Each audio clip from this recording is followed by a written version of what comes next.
सोलापूर लोकसभेला एक नवीन खासदार त्यांनी दिला। मी हा कार्यक्रमाच्या निमित्ताने शब्द देते की तुमची ही नवनिर्वाचित खासदार आयुष्यभर तुमच्या सोबत आहे।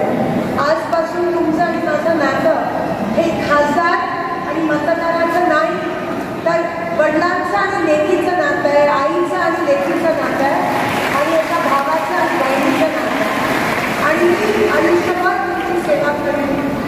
मला तुम्ही तुमची सेवा करण्याची संधी दिली हे मी माझं अहोभाग्य समजते, आणि या संधीचं मी सोनं करून टाकते।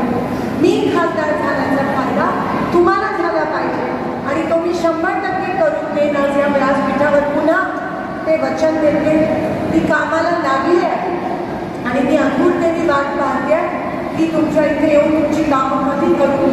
मी गावभेट दौरा देखील सुरू केला आहे, गावोगावी जाऊन आभार मानते आणि तुमचे निवेदन मी त्या ठिकाणी घेऊन निवेदनाची पाठपुरावा करत आहे। कोगनुरेजी मी तुमच्या वाटचालीस मनापासून तुम्हाला शुभेच्छा देते, आणि जसं तुम्ही माझ्या इलेक्शनमध्ये साथ दिली तसं मी तुमच्या पुढच्या कार्यात तुम्हाला साथ देईन। कालाधी साहेब आपल्यासोबत आहेत आणि नेहमी